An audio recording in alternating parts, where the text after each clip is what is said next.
At dawn on June 6, 1944, the future of the free world was on the line. The largest amphibious invasion in history was about to get underway, an operation so massive, so daring, that it would either spell the beginning of the end for Nazi Germany or become a catastrophe beyond imagination. This is the story of D-Day, the single day that changed the course of the world. By 1944, Nazi Germany had held Europe in its iron grip for 4 long years. A brutal war raged from the shores of France to the vast plains of Russia, while the Soviet Union was tying up the bulk of Hitler's armies in the east. The Western Allies, led by the US and Great Britain, knew they had to open a second front to break the Third Reich. The planning for this enormous task, codenamed Operation Overlord, was years in the making, starting almost as soon as the last. British troops escaped from Dunkirk in 1940, but getting here was uneasy. American military leaders were pushing for an invasion as early as 1942. Their British counterparts, however, haunted by the staggering losses of World War I and a disastrous raid on the French port of Dieppe, urged caution. They argued that any assault on Hitler's fortress would need overwhelming force, total air superiority, and specialized equipment. Finally, at the Tehran Conference in late 1943, the Allied leaders made the call. The invasion would happen in the spring of 1944. American General Dwight D. Eisenhower was appointed Supreme Allied Commander, put in charge of a multinational force from 12 different nations. The final plan was staggering.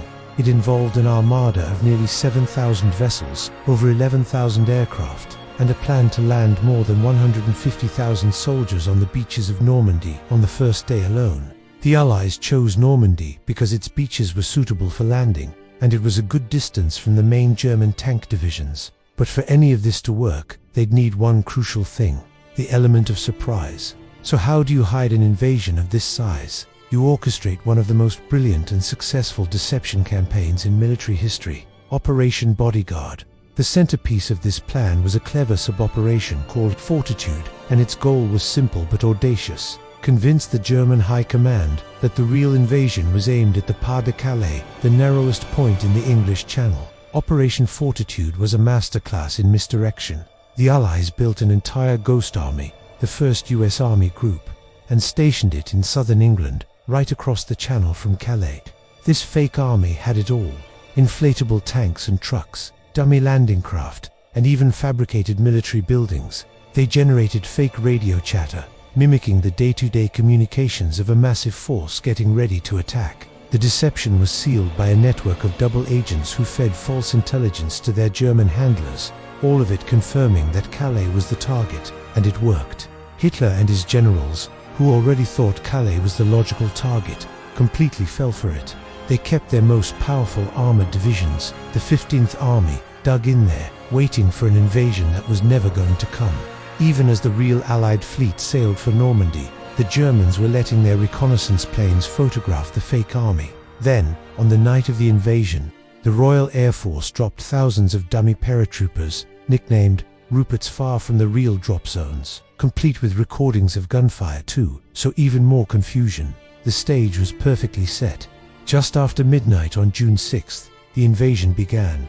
Over 18,000 American and British paratroopers dropped behind enemy lines. Their job was to seize key bridges, crossroads, and causeways to disrupt German communications and stop reinforcements from getting to the beaches. The drops were pure chaos. Battling thick clouds and heavy anti-aircraft fire, many paratroopers landed miles off target, alone in the dark. Still, these soldiers fought in small, isolated groups, managing to capture objectives that would prove critical for the troops coming by sea.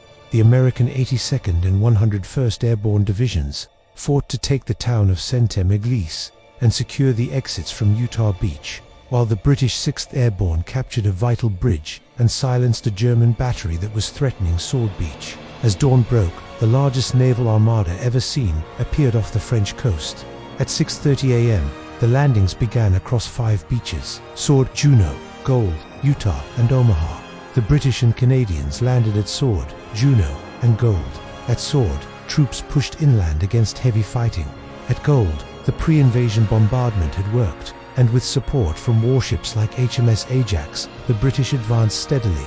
But the landing at Juno Beach was brutal for the 3rd Canadian Infantry Division. Rough seas and fierce German resistance meant some of the first companies faced devastating losses. Yet they fought on, pushing further inland than any other Allied force on DID. The American landings were a tale of two completely different beaches. At Utah Beach, strong currents actually helped pushing the 4th Infantry Division's landing craft into a more lightly defended area. By day's end, they had advanced 4 miles inland with relatively few casualties. But at Omaha Beach, it was a different story, a tragic one. Omaha was the most heavily defended of all the beaches, and the pre-invasion bombing had completely missed its targets, leaving the German fortifications untouched. When the ramps of the landing craft dropped, American soldiers from the 1st and 29th Infantry Divisions were torn apart by a storm of machine gun and artillery fire. For hours, the situation seemed hopeless, a desperate battle for survival on a 6-mile stretch of sand. Yet, through sheer grit and countless acts of individual courage, small groups of soldiers began to break through the German defenses, slowly, painfully clawing their way off the beach. By the end of the day, Omaha was secured, but at a terrible price. Over 2,400 American casualties, making it the bloodiest of the D-Day beaches. On that one day, approximately 156,000 Allied troops stormed the beaches of Normandy. The Allies suffered at least 10,000 casualties, with 4,414 confirmed dead. German losses are estimated at between 4,000 and 9,000 men.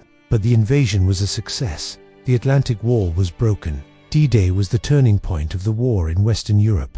It opened that crucial second front, forcing Hitler to pull divisions from the east and relieving the immense pressure on the Soviet Union. The Battle of Normandy that followed was long and brutal. But by the end of August 1944, Paris was liberated. The Normandy campaign ultimately cost the German military up to 400,000 men in total casualties killed, wounded, or captured. The impact of DID went far beyond the end of World War II. The operation cemented the United States' role as a global superpower.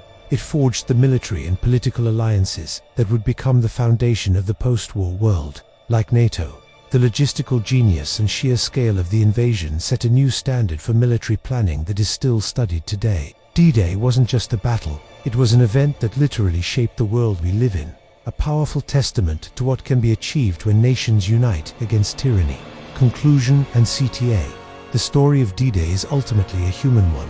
It's the story of the paratrooper landing alone in the dark, the engineer clearing mines under fire, the medic tending to the wounded amidst the chaos, and the infantrymen charging headfirst into a wall of fire on Omaha Beach. It's a legacy of incredible sacrifice for the cause of freedom.